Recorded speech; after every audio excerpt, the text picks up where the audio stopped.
Video में आगे बढ़ने से पहले एक रिक्वेस्ट है। हमारा ये और भी दो चैनल है, इन दोनों चैनल का लिंक आपको वीडियो के डिस्क्रिप्शन में मिल जाएगा, तो प्लीज़ ये दोनों चैनल को भी आप सब्सक्राइब ज़रूर कर लेना। इन दोनों चैनल्स पर भी मैं डेली आप लोगों के लिए वीडियो पोस्ट करता रहता हूँ। तो चलिए आगे बढ़ते हैं इस वीडियो के टॉपिक के ऊपर। इसके पहले भी कुछ वीडियो मैं पब्लिश कर चुका हूँ, वो वीडियोस अगर अब तक आपने नहीं देखे तो आप चाहिए तो हमारे चैनल के वीडियो सेक्शन में जाकर उन वीडियोस को देख सकते हो। और इस वीडियो के माध्यम से जो भी कंपनी के नाम, शेयर के नाम यहाँ पर हम एक एक करके देखने वाले हैं, ये किसी भी तरीके का इन्वेस्टमेंट का एडवाइस नहीं है, बाय सेल का रिकमेंडेशन नहीं है। ये बात भी यहाँ पर आप ध्यान में रखें। तो देखिए यहाँ पर जो भी कंपनियां हम देखने वाले हैं, ये सारे के सारे जो स्टॉक है अभी के लिए पिछले बहुत समय से गिरावट में आपको देखने को मिलेंगे। मतलब हायर लेवल से इन शेयर में हमको एक गिरावट देखने को मिल रही है। इसके अलावा ये सारे के सारे शेयर 52 वीक लो का जोन, मतलब एक साल के लोएस्ट जोन के आसपास देखने को मिलेंगे। इसके अलावा इन सारे कंपनियों में पब्लिक कहीं ना कहीं अपना स्टेक कम कर रही है, तो उसके जगह एफएस और डीएस इन सारे कंपनी में स्टॉक में अपना स्टेक बढ़ा रहे। तो वो सारा का सारा डेटा सिंपल वे से यहाँ पर हम फटाफट चेक करेंगे।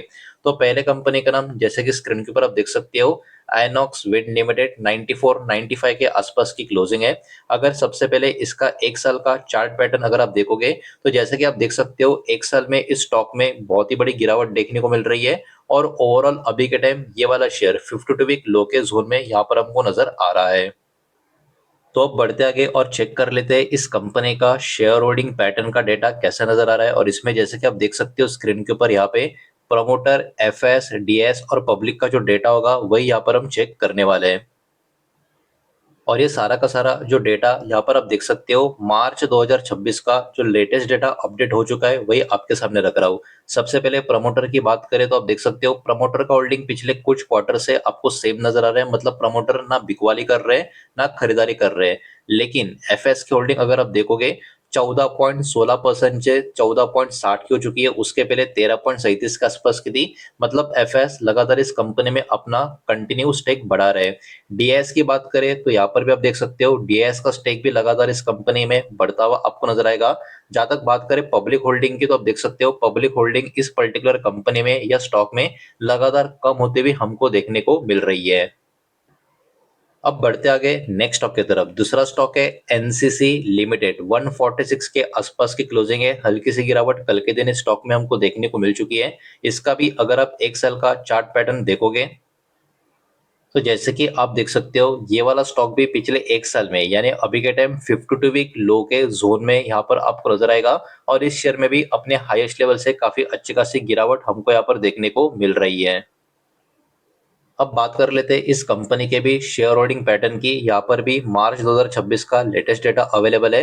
अब देखिए इसमें सबसे पहले प्रमोटर की बात करें तो प्रमोटर की होल्डिंग 22 और 23% के बीच में आपको नजर आएगी। और इसमें भी प्रमोटर की होल्डिंग आप देख सकते हो लगातार स्लोली स्लोली ऊपर की तरफ जा रही है। मतलब प्रमोटर भी कहीं ना कहीं खरीदारी करते हुए आपको नजर आएंगे। एफएस की होल्डिंग अगर आप देखोगे प्रीवियस 2 क्वार्टर की, दिसंबर के क्वार्टर के कंपेयर में मार्च क्वार्टर में एफएस की होल्डिंग बढ़ चुकी है। डीएस की होल्डिंग भी दिसंबर क्वार्टर के कंपेयर में मार्च क्वार्टर में बढ़ते हुए आपको नजर आएगी। तो यहाँ पर एक बात एकदम क्लियर है कि प्रमोटर का स्टेक बढ़ा है, एफएस का स्टेक भी बढ़ा है, डीएस का स्टेक भी बढ़ा है। तो यानी किसी ना किसी ने तो यहाँ पर अपना माल डंप किया है। और वो कौन है? वो है पब्लिक। 50.96 से अब पब्लिक होल्डिंग 48.68 के करीब आ चुकी है। बढ़ते आगे अब तीसरे कंपनी की तरफ, तीसरे स्टॉक की तरफ, जिसका नाम है ओरिएंट सीमेंट लिमिटेड। 136 137 के आसपास की क्लोजिंग है। और इस स्टॉक का भी पिछला एक साल का मोमेंटम अगर यहाँ पर हम देखने की कोशिश करें, तो जैसे कि आप देख सकते हो पिछले एक साल का चार्ट का मोमेंटम, इस स्टॉक का मोमेंटम काफी कमजोर हमको देखने को मिल रहा है। और ये वाला भी शेयर एकदम क्लियरली 52 वीक लो के जोन में अभी के टाइम पे हमको यहाँ पर नजर आ रहा है।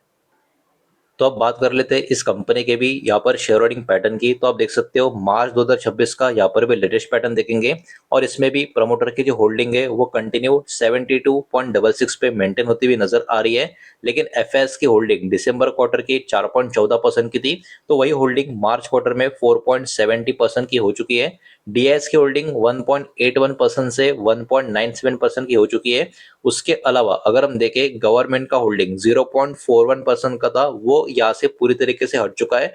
और पब्लिक होल्डिंग भी जो 20.97% का था वो भी कम होकर 20.67% का हो चुका है। तो एक्चुअली इस कंपनी में गवर्नमेंट का जो 0.41% का होल्डिंग था वो अभी पूरा का पूरा खत्म हो चुका है, लेकिन उसके साथ साथ पब्लिक का भी होल्डिंग थोड़ा कम हो चुका है, लेकिन उसका जगह पे जो बाइंग हुई है वो एफएस और डीएस की तरफ से हुई है। ये कहीं ना कहीं काफी इंपॉर्टेंट बात यहाँ पर हमको नजर आ रही है। बढ़ते आगे नेक्स्ट कंपनी की तरफ, स्टॉक की तरफ, जिसका नाम है ग्लोबल स्पिरिट लिमिटेड। 871 के आसपास की क्लोजिंग आपको नजर आएगी। और इस कंपनी का भी पिछला एक साल का परफॉर्मेंस अगर आप देखोगे तो आप देख सकते हो ये वाला भी शेयर अभी अपने एक साल के लोएस्ट जोन यानी 52 वीक लो के जोन के करीब आपको नजर आएगा। हालांकि स्टॉक में बहुत सारे अप्स एंड डाउन पिछले एक साल में हमको देखने को मिले हैं, लेकिन घुमा फिरा कर अभी ये वाला स्टॉक फिर से अपने 52 वीक लो के जोन में आता हुआ हमको यहाँ पर नजर आ रहा है। जहां तक बात करें इस कंपनी के शेयर होल्डिंग पैटर्न की, तो यहाँ पर भी मार्च 2026 का लेटेस्ट पैटर्न अवेलेबल है। इसके सबसे प्रमोटर की होल्डिंग जो है 50 से लेके 51 के बीच में पिछले कई क्वार्टर से मेंटेन होते हुए आपको नजर आएगी। लेकिन यहाँ पर इंटरेस्टिंग बात यह हमको देखने को मिल रही है, एफएस की होल्डिंग 6.47% की थी, जो अभी सीधा 7.52% की हो चुकी है। मतलब यहाँ पर मोर देन 1% का इंप्रूवमेंट एफएस के होल्डिंग में आपको नजर आएगा। इतना ही नहीं, डीएस का होल्डिंग भी 10.11 का 10.93% के आसपास हो चुका है। और पब्लिक होल्डिंग जो अराउंड 32.68% के करीब थी वो अब 30.96% के करीब आ चुकी है। मतलब इस कंपनी में भी कहीं ना कहीं एफएस और डीएस की काफी अच्छी खासी बाइंग हमको यहाँ पर देखने को मिल रही है। बढ़ते आगे और बचे हुए जो शेयर्स है उनको भी एक एक करके देखेंगे, लेकिन वीडियो को प्लीज लाइक कर देना, वीडियो को शेयर कर देना। पहली बार चैनल पर आ चुके हो तो चैनल को भी सब्सक्राइब जरूर कर देना। नेक्स्ट स्टॉक आपको देख सकते हो, Gujarat industries power company limited. नाम में कंफ्यूज मत होना, बीएससी का इसका जो कोड है वो भी यहाँ पर आपको देखने को मिल जाएगा। 150 के आसपास की क्लोजिंग है, फ्लैट पॉजिटिव से ऊपर क्लोजिंग होते हुए कल के दिन आपको नजर आएगी। लेकिन पिछले एक साल में अगर आप देखोगे तो इस कंपनी के स्टॉक में भी काफी अच्छी खासी गिरावट हमको देखने को मिली है। और ये वाला शेयर भी अभी अपने 52 वीक लो के जोन में हमको यहाँ पर नजर आ रहा है। जहां तक बात करें इस कंपनी का भी शेयर होल्डिंग पैटर्न, तो यहाँ पर भी मार्च 2026 का लेटेस्ट पैटर्न चेक करेंगे। इसमें भी प्रमोटर की होल्डिंग आप देख सकते हो पिछले कई क्वार्टर से 56.57% की मेंटेन हो रही है। एफएस की बात करें तो एफएस की होल्डिंग 2.63% की थी, जो अभी 2.74% की हो चुकी है। डीएस की होल्डिंग 4.96% से 5.07% की हो चुकी है। गवर्नमेंट का होल्डिंग जैसा था वैसा ही है। मतलब यहाँ पर माल अगर किसी ने बेचा है तो किसी ने, पब्लिक ने 28.39% का इनका होल्डिंग 28.17% के करीब आता हुआ नजर आ रहा है। तो यहाँ पर भी पब्लिक का जो सेलिंग है उसका फायदा कहीं ना कहीं एफएसडीएस के होल्डिंग में जाता हुआ हमको नजर आ रहा है। बढ़ते आगे नेक्स्ट स्टॉक की तरफ, H L E Glascoat limited इस कंपनी का नाम है। इसकी अभी की क्लोजिंग 328 के करीब आपको नजर आ जाएगी। इसका भी ओवरऑल एक साल का परफॉर्मेंस अगर आप देखोगे तो काफी अप्स एंड डाउन्स इस कंपनी के शेयर में भी आपको देखने को मिलेंगे। लेकिन घुमा फिरा कर अभी भी एक साल के लोवेस्ट जोन के आसपास यानी 52 वीक लो का जो जोन है उसी जोन में ये वाला कंपनी का शेयर अभी के टाइम पे हमको नजर आ रहा है। अब बात कर ले इस कंपनी के भी शेयर होल्डिंग पैटर्न की मार्च 2026 के क्वार्टर के हिसाब से, तो देखिए यहाँ पर भी प्रमोटर की होल्डिंग पिछले 3 क्वार्टर से मेंटेन होती हुई हमको नजर आ रही है 65.64% के करीब। हालांकि एफएस की होल्डिंग की बात करें 2.14% से जो दिसंबर के क्वार्टर में थी अभी हो चुकी है 2.27% की। और डीएस की होल्डिंग जो 4.48% की थी वो 4.88% की हो चुकी है। मतलब यहाँ पर भी पब्लिक ने अपना स्टेक कम कर दिया है, 27.73% से 27.22% के करीब पब्लिक होल्डिंग अभी आते हुए हमको नजर आ रही है। बढ़ते आगे नेक्स्ट और आखिरी कंपनी या स्टॉक की तरफ, जिसका नाम है डायनामिक केबल्स लिमिटेड। 300 रुपए के आसपास की क्लोजिंग है। कल के दिन हल्का सा प्रेशर स्टॉक में नजर आ रहा था, लेकिन ओवरऑल पिछले एक साल की बात करें थोड़ी बहुत वॉलेटिलिटी इसमें भी हमको देखने को मिली है। लेकिन अभी भी ये वाला शेयर अपने 52 वीक लो का जो जोन है उसी जोन में यहाँ पर ट्रेड होता हुआ हमको नजर आ रहा है। जहां तक बात करें इस कंपनी के भी शेयर होल्डिंग पैटर्न की, तो यहाँ पर भी मार्च 2026 का लेटेस्ट पैटर्न अवेलेबल है। यहाँ पर भी प्रमोटर की होल्डिंग पिछले 4 क्वार्टर से कोई भी चेंजेस आपको देखने को नहीं मिलेंगे। 68.18% की काफी अच्छी खासी होल्डिंग प्रमोटर की आपको नजर आएगी। एफएस की बात करें तो देखिए यहाँ पर 0.53% का स्टेक दिसंबर के क्वार्टर में एफएस का था, अब वो बढ़कर अराउंड 0.90% का हो चुका है। और डीएस का स्टेक जो 1.03% का था वो बढ़कर 1.27% का हो चुका है। मतलब यहाँ पर भी बाकी बहुत सारी कंपनी की तरह पब्लिक का स्टेक कम होता हुआ आपको नजर आएगा 30.25 से 29.65% के करीब।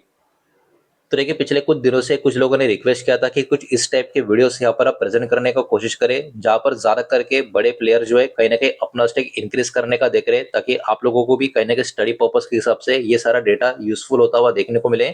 उसी को ध्यान में रखते हुए ये वाला डेटा मैंने आपके सामने यहाँ पर एक एक करके प्रेजेंट किया है, जिसमें खास करके पब्लिक जो अपना स्टेक कम कर रही है उसके जगह में कैसे बड़े प्लेयर्स यानी एफएस और डीएस उसको अक्यूमुलेट कर रहे हैं, अपना स्टेक बढ़ा रहे हैं, ये सारा का सारा डेटा यहाँ पर अभी हमने देखा है। लेकिन याद रखना, जो भी कंपनी के नाम, स्टॉक के नाम यहाँ पर हमने देखे, ये किसी भी तरीके का इन्वेस्टमेंट का एडवाइस नहीं है, बाय सेल का रिकमेंडेशन नहीं है। आपको जो भी करना है खुद का स्टडी रिसर्च करने के बाद ही करना है। उम्मीद करता हूँ वीडियो समझ आया होगा, पसंद आया होगा तो वीडियो को लाइक करें, दोस्तों से शेयर करें।